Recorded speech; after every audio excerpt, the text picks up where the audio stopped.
Super astrologer के सभी दर्शकों को आज कुंभ पर्व के संपूर्ण विधा से, संपूर्ण इतिहास से और उसके महत्व से हम परिचित कराने जा रहे हैं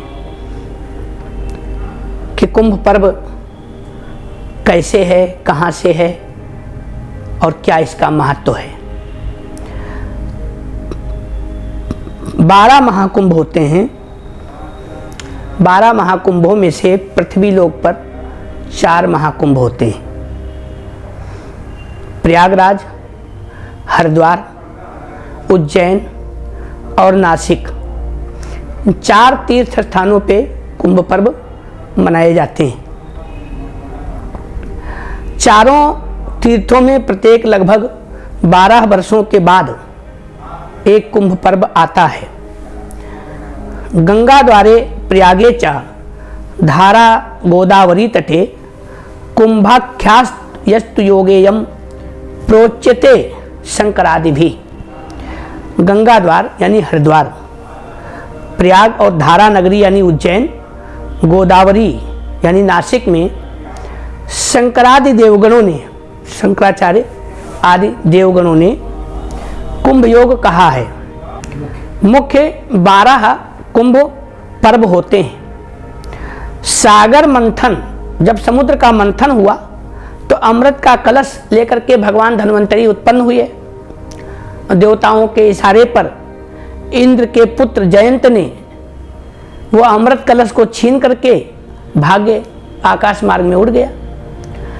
दैत्य गुरु शुक्राचार्य ने इशारा कर दिया दैत्यों को, तो दैत्यों ने अमृत का कलश इंद्रपुत्र जयंत से छीनने का प्रयास किया और उसी के कारण अमृत कुंभ पर अपना अपना अधिकार देवता और दानव दोनों लोगों ने अपना अधिकार समझा और दोनों अपने अधिकार के लिए आपस में भिड़ गए। देवों और दानवों में, दैत्यों और देवताओं में, दोनों में 12 दिनों तक अविराम युद्ध होता रहा, बिना रुके हुए, बिना विराम किए युद्ध हुआ। इस मारकाट के समय में जब युद्ध हो रहा था तो पृथ्वी के 4 स्थानों पर वो अमृत कुंभ गिरा था। कलश से, अमृत कुंभ से अमृत जो है छलका था। उस समय चंद्रमा और सूर्य और बृहस्पति ने अमृत कलश की रक्षा की थी। देवानाम द्वादशाहोर मृत्ये द्वादश वत्सरहि जायन्ते कुंभ पर्वाणि तथा द्वादश संख्या तत्राघनुवत्तये नृणाम चत्वारो भुवि भारते अष्टौ लोकांतरे प्रोक्ता देवैर्गम्या न चेतरैः। स्कंद पुराण में अमृत प्राप्ति के लिए जब देवताओं और दानवों में परस्पर 12 दिन तक युद्ध हुआ था तो देवताओं के 12 दिन मनुष्यों के 12 वर्ष के बराबर होते हैं। अतएव कुंभ पर्व भी 12 होते हैं। इसलिए ही उनमें से 4 कुंभ पृथ्वी पर हैं और बाकी के शेष 8 कुंभ देवलोक में होते हैं, जिन्हें देवता ही प्राप्त कर सकते हैं। मनुष्यों की वहां पहुंच नहीं है। जिस समय में सूर्य, चंद्रमा तथा बृहस्पति ने कलश की रक्षा की थी, उस समय की वर्तमान राशियों पर रक्षा करने वाले चंद्रमा, सूर्य और गुरु ग्रह, ये जब जब उन्हीं राशियों पे आते हैं तब तब कुंभ पर्व का योग होता है। सामान्य रूप से बृहस्पति 12 वर्ष में 12 राशियों का एक चक्र पूर्ण कर लेते हैं। कभी कभी जब गुरु ग्रह जो है अपनी गति यानी चाल के अनुसार बकरी या अतिचारी होते हैं, बकरी होने पे ग्रहों की चाल घट जाती है ज्योतिष शास्त्र के अनुसार।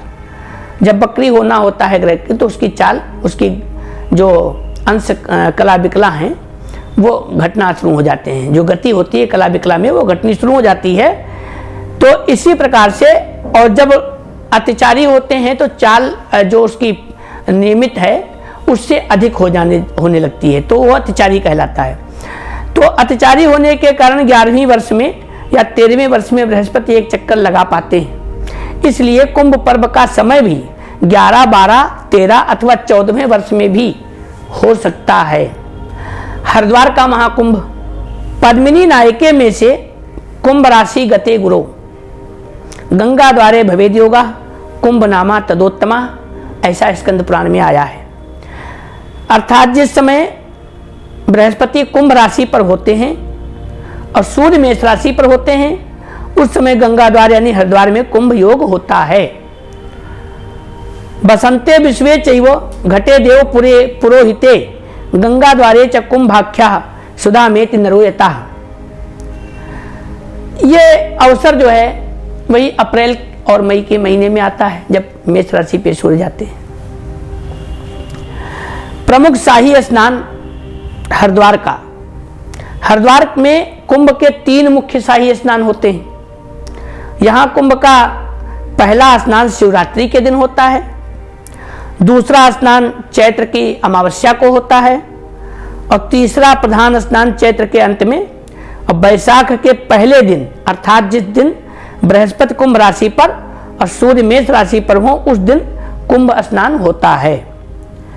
अब आते हैं अपने इस समय जो चल रहा है कुंभ महापर्व, सनातन पर्व प्रयाग का। तो प्रयाग के कुंभ के प्रथम पक्ष को मैं कह रहा हूं। मेष राशि गते जीवे मकरे चंद्र भास करो, अमावस्याम तदा योगा कुंभाख्य तीर्थ नायके। स्कंद पुराण में ऐसा आया है कि जिस समय बृहस्पति मेष राशि पर स्थित हो, चंद्रमा और सूर्य मकर राशि पर स्थित हो, उस समय तीर्थराज प्रयाग में कुंभ योग होता है। मकरे दिवानाथे वह जगह बृहस्पतौ, कुंभ योगो भवेत तत्र प्रयागे भयाति दुर्लभा। अब इसका दूसरा पक्ष है, मकरे चा दिवानाथे ब्रखवे का चा बृहस्पतौ, कुंभ योगो भवेत तत्र प्रयागे चाति दुर्लभा। यह शास्त्र का दूसरा पक्ष है। माघे ब्रख गते जीवे मकरे चंद्रभास करो, अमास्यायाम च ततो योगा कुंभाख्य तीर्थ नायके, मकरस्थे दिवानाथे ब्रखरास्ति गते गुरौ, प्रयागे कुंभ योगो वै माघ मासे विदुच्छये। निष्कर्ष ये है, उपरोक्त जो प्रामाणिक श्लोक बोले हैं ये सब स्कंद पुराण आदि से हैं। तीर्थराज प्रयाग के कुंभ के समय के विषय में शास्त्रों में 2 प्रकार के मत प्राप्त होते हैं। जब देवगुरु मेष राशि पर हो अथवा वृष राशि पर हो तब कुंभ पर्व होता है, महापर्व होता है। जब देवगुरु बृहस्पति वृष राशि पर गोचर हो यानी स्थित हो, तभी तीर्थराज प्रयाग में कुंभ पर्व महापर्व प्रचलित हो रहा है, मनाने की प्रक्रिया है महापर्व की। अब इसके प्रमुख शाही स्नान, प्रयाग में कुंभ के 3 स्नान होते हैं। जैसा कि हरिद्वार में 3 स्नान थे, ऐसे 3 स्नान प्रयाग के भी हैं। यहां कुंभ का प्रथम स्नान मकर संक्रांति को मेष राशि पर बृहस्पति का संयोग होने से प्रारंभ होता है। दूसरा प्रधान स्नान माघ कृष्ण पक्ष की अमावस्या को होता है और तीसरा स्नान माघ शुक्ला बसंत पंचमी में रहता है। कभी कभी इस बार जैसे अभी पूर्णिमा को पड़ रहा है द्वितीय स्नान, तो इस प्रकार से ये अमावस्या या माघ कृष्णा अमावस्या अथवा माघ कृष्णा पूर्णिमा इस प्रकार से भी है। उज्जैन कुंभ, मेष राशि गते सूर्य सिंह राशौ बृहस्पति, उज्जैन्याम भवेत कुंभा सदा मुक्ति प्रदायका। जिस समय सूर्य मेष राशि पर हो और बृहस्पति सिंह राशि पर हो, उस समय उज्जैन में कुंभ योग होता है। इसी प्रकार से नासिक का कुंभ सिंहस्थ कुंभ होता है त्र्यंबकेश्वर में। सिंह राशि गते सूर्य सिंह राशौ बृहस्पतौ, गोदावरियाम भवेत कुंभो भक्ति मुक्ति प्रदायक। जिस समय सूर्य बृहस्पति दोनों ही सिंह राशि पर हों उस समय नासिक में मुक्तिप्रद, मुक्ति देने वाला कुंभ होता है। गोदावरी के सुंदर तट पर स्थित नासिक में कुंभ मेला लगता है। इसके लिए सिंह राशि का बृहस्पति एवं सिंह राशि का सूर्य आवश्यक है, दोनों एक ही राशि पर हों।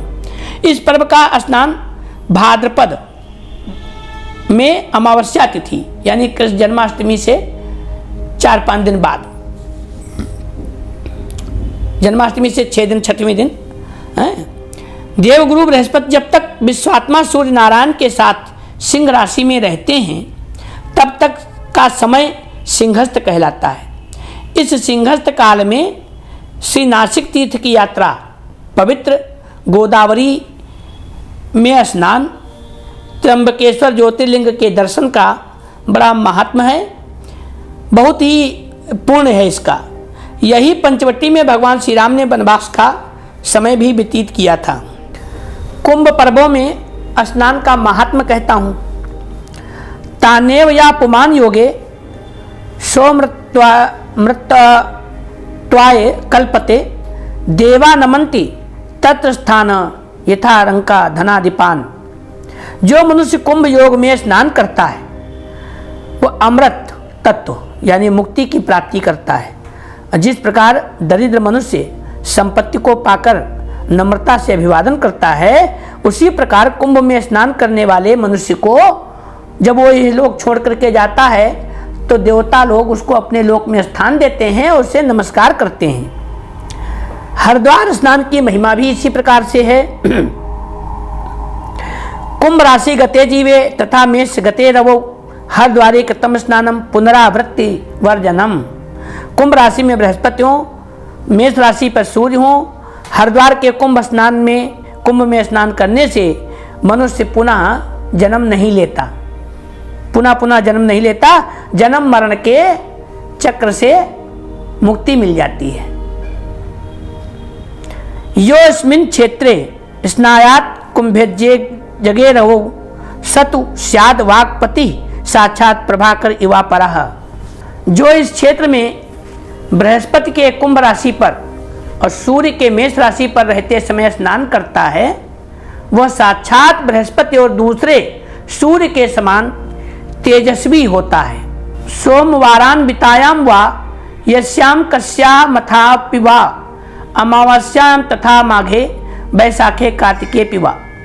सोमवती अमावस्या में अथवा अन्य किसी भी अमावस्या में एवं माघ, बैसाख तथा कार्तिक मास में इस हरिद्वार तीर्थ का दर्शन तथा स्नान आदि का बड़ा महात्मा है। ज्येष्ठे मास्यते पक्षे दशम्याम स्नानम मात्रता प्राप्यते परमम स्थानम दुर्लभम योगिनाम अपि। जेठ के महीने में शुक्ल पक्ष की दशमी, जिसे गंगा दशहरा कहा जाता है, गंगा का जन्म कहा जाता है, के दिन केवल स्नान करने से परम धाम की प्राप्ति होती है, जो कि योगियों को भी दुर्लभ है। इसके लिए शास्त्र में कैसे लिखते हैं, स्वर्गद्वारेण तत्तुल्यम गंगा द्वार न संशया तत्राभिषेक कुर्वीत कोटि तीर्थै समाहितः। लभते पुंडरीकम च कुलम चैव समुद्धरेत तत्रैकरात्रिवासेन गो सहस्त्र फलम लभेत। सप्त गंगे त्रिगंगे शक्रावर्ते तर्पयन देवान पितृंश्च विधिवत पुण्यलोके महीयते ततः कनखले स्नात्वा त्रिरात्रो पोषितो नरः अश्वमेध मवाप्नोति स्वर्गलोकम गच्छति। ये शास्त्र के प्रमाण हैं कि हरिद्वार में गंगा स्नान करने का क्या क्या महत्व है, क्या लाभ प्राप्त होता है, क्या पुण्य प्राप्त होता है। हरिद्वार स्वर्ग के दूसरे द्वार के समान ही है। हरिद्वार ही स्वर्ग का द्वार है। इसमें हरि का द्वार यानी स्वर्ग, भगवान का द्वार, इसमें संशय नहीं। वहाँ जो एकाग्र होकर के कोटि तीर्थ में स्नान करता है उसे पुंडरीक यज्ञ का फल प्राप्त मिलता है तथा वह अपने कुल का उद्धार कर लेता है। और एक रात निवास करने मात्र से 1000 गौदान का फल मिलता है। 7 गंगा त्रिगंगा और सक्रावर्त में ये स्थान है हरिद्वार में। विधि पूर्वक देवर्षि पितृगण पितृ तर्पण करने वाला पुण्य लोक में प्रतिष्ठित होता है। अब यहीं पर कनखल में स्नान करके 3 रात अगर उपवास करे, जहाँ पे राजा दक्ष ने यज्ञ किया था, जहाँ पे सती भस्म हुई थी, तो ऐसा करने वाला अश्वमेध यज्ञ का फल पाता है जो वहाँ पर कनखल में 3 रात्रि निवास करता है, उपवास करता है, वहाँ रह करके वो स्वर्गगामी होता है। अब पुनः लौटते हैं प्रयाग स्नान की महिमा। सहस्रम कार्तिके स्नानम माघे स्नान शतानि च वैशाखे नर्मदा कोटि कुंभ स्नानेन तत्फलम। यह स्कंद पुराण में ऐसा आया है कि कार्तिक महीने में 1000 बार गंगा में स्नान करने से, माघ में 100 बार गंगा में स्नान करने से और वैशाख में करोड़ बार नर्मदा में स्नान करने से जो फल होता है वो प्रयाग में कुंभ पर्व पर केवल 1 ही बार स्नान करने से फल प्राप्त होता है। विष्णु पुराण में भी ऐसा कहा गया है। अश्वमेध सहस्राणि वाजपेय शतानि च लक्षम प्रदक्षिणा भूमे कुंभ स्नानेन तत्फलम।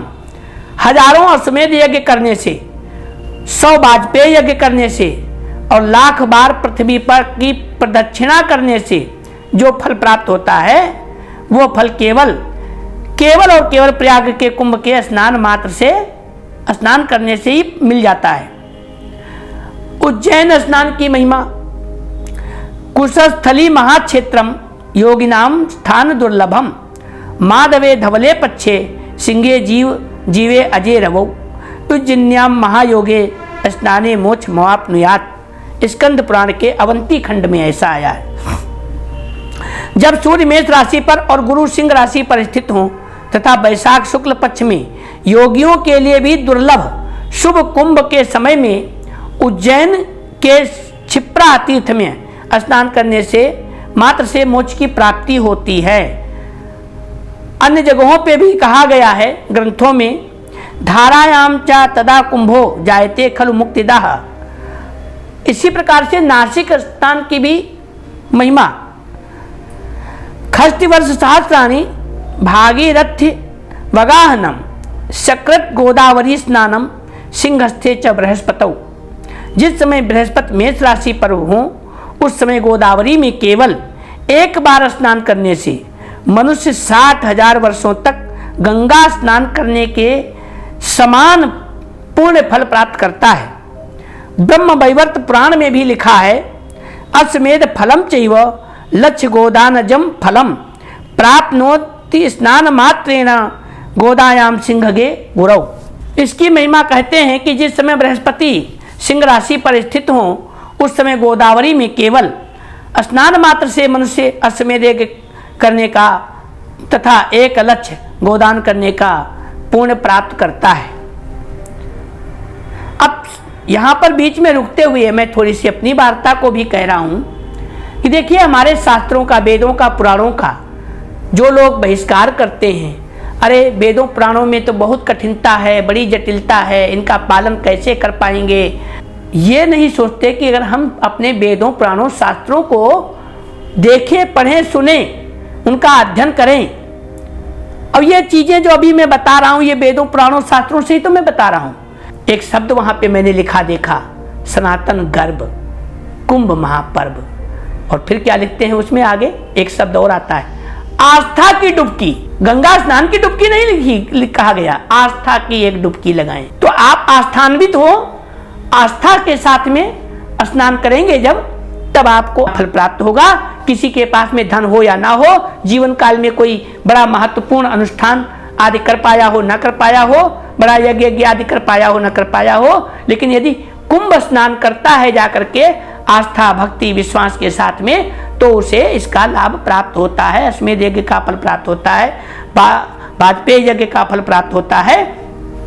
ब्रह्मांड पुराण में कहा गया है, यस्मिन् दिने गुरुर्याति सिंह रासौ महामते तस्मिन् दिने महापुण्यम नरा स्नानम समाचरेत। यस्मिन् दिने सुरगुरु सिंह राशि गतो भवेत् तस्मिन्नस्तु गौतमी स्नानम कोटि जन्माघनाशनम तीर्थानि नद्यश्च तथा समुद्राः क्षेत्राणि रण्यानि तथा श्रमाश्च वसन्ति सर्वाणि च वर्षमेकम गोदा तटे सिंह गते सुरेज्ये।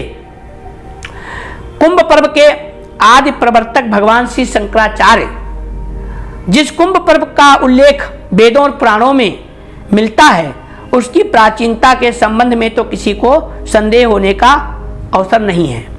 कुंभ पर्व वाल्मीकि रामायण में जब महर्षि भरद्वाज और याज्ञवल्क्य का प्रसंग आता है और वहीं पर यह चौपाई आती है, माघ मकरगत रवि जब वही तीर्थ पति आओ सब कोई, तो माघ मकरगत मकर राशि माघ के महीने पर सूर्य जब हो तब कुंभ स्नान, मतलब वहाँ पर भी स्नान का महत्व मिलता है। और ये रामचरितमानस राम का गुणगान, ये त्रेता युग की बात है। तो क्या सिद्ध होता है कि त्रेता युग सतयुग आदि से ही, ये आरंभ से ही, जब मतलब समुद्र मंथन तो सतयुग में हुआ, ये उसी समय से कुंभ पर्व चला आ रहा है।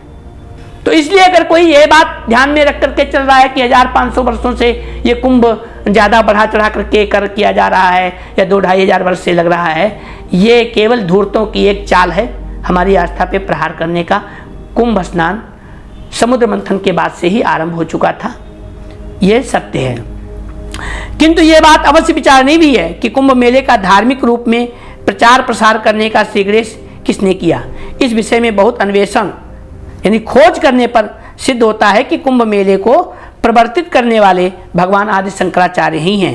आदि गुरु शंकराचार्य जी ने 13 अखाड़ों को बनाया था। उनके सन्यासी नागा संत हैं, वो धर्म रक्षक हैं, वो धर्म की सेना हैं और उनके महामंडलेश्वर भगवान शंकराचार्य जी के चारों के सेनापति होते हैं जो धर्म की रक्षा के लिए होते हैं और ये सब अपना प्रचार प्रसार करते हैं। पूर्ण कुंभ और अर्ध कुंभ, अब इस पर थोड़ी सी बात करते हैं कि हिंदू समाज में प्राचीन काल से ही कुंभ पर्व मनाने की प्रथा चली आ रही है। हरिद्वार, प्रयाग, उज्जैन और नासिक इन चारों स्थानों में क्रमशः 12-12 वर्षों पर प्रायः पूर्ण कुंभ का मेला लगता है, जबकि हरिद्वार तथा प्रयाग में अर्ध कुंभ पर्व भी मनाया जाता है। किंतु यह अर्ध कुंभ पर्व उज्जैन और नासिक में नहीं होता, अर्ध कुंभ नहीं होता वहाँ। अर्ध कुंभ पर्व के प्रारंभ होने के संबंध में कुछ विद्वानों का विचार है कि यह मुगल साम्राज्य में हिंदू धर्म पर जब अधिक कुठाराघात होने लगा उस समय चारों दिशाओं के शंकराचार्यों ने हिंदू धर्म की रक्षा के लिए हरिद्वार एवं प्रयाग में साधु महात्माओं एवं बड़े बड़े विद्वानों को बुलाकर विचार विमर्श किया। तभी से हरिद्वार और प्रयाग में अर्ध कुंभ मेला होने लगा, यानी जागृति की बात है। सनातन धर्म के अनुयायियों के जागरण की, हिंदुओं के जागरण की बात है। अगर लंबा समय हो जाए और उनको बात न बताई जाए तो वो भूल जाते हैं, इसलिए 6-6 साल का रखा गया। महाकुंभ पर्व और हमारे कर्तव्य। अब आए ध्यान दें कि हम जब ये महाकुंभ पर्व पे स्नान करने जाएं तो हमें कैसे अपने आप को तैयार करना होगा, किन किन बातों का ध्यान रखना होगा, उन चीज़ों को मैं बता रहा हूँ कि कुंभ पर्व में सम्मिलित होने वाले प्रत्येक मनुष्य को चाहिए कि वो कुंभ पर्व स्थान में जब तक रहे वहाँ पर तब तक निष्कपट रहे, कोई कपट भाव ना हो, सरल हृदय हो, स्वार्थ रहित हो एवं धर्म परायण होकर के रहे। धार्मिक ईश्वर में श्रद्धा भक्ति रखे, सुख शांति का प्राप्ति का सच्चा साधन है। अतः उठते बैठते जागते सोते खाते पीते सभी अवस्था में भगवान का स्मरण करें।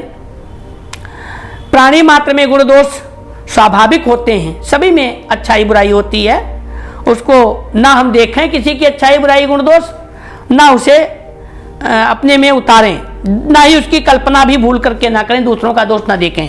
कुंभ तीर्थ स्थल में पहुंचकर यथा नियम यथाधिकार सबको दैनिक तीर्थ स्थान देव मंदिरों का दर्शन, संध्योपासन, तर्पण, बलि वैश्य देव पूजन और वेद पुराण आदि का स्वाध्याय करना चाहिए, वहाँ पे पढ़ना चाहिए। हमेशा सभी अपनी इंद्रियों को बस में रखते हुए क्रोध से बचना चाहिए। जुबान से कुछ नहीं बोलना है, गुस्सा नहीं करना है, क्रोध नहीं करना है। क्रोध से पाप से कारणम, क्रोध पाप का कारण है।